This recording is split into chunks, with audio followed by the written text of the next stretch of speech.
we've put all four sides, two sides, two ends, and a bottom in, we're going to tape the seams. I use duct tape. Everyone knows what duct tape is. Silver duct tape, not Gorilla Tape for the inside. So to tape the sides,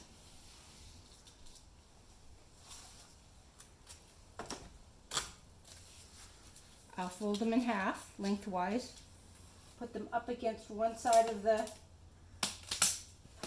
insulation, press down hard, firm, and then slide it across to the other side.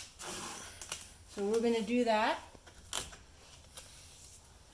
So it's easier to do. On also the bottoms. Once again, fold it in half. This one's a little trickier. My head's probably going to get in the way here. Place it down. Kind of sticky.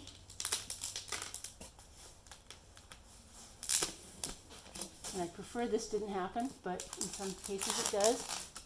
Make it work. If you try to pull it off, it actually pulls the silver lining off, so you don't want to do that.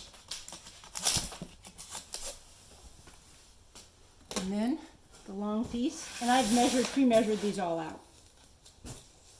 And I like to cut them and have them ready to put in, so I don't have to put one in, cut another, put one in, cut another. After a while, you get pretty good at it. Right now, I'm not doing so well here.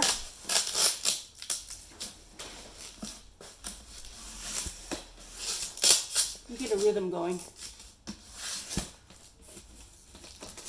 All right, so we're going to do that on all the sides, and all the edges, corners, and then I'll show you how to cut out the hole. So we're going to cut a hole next. So it'll look like this.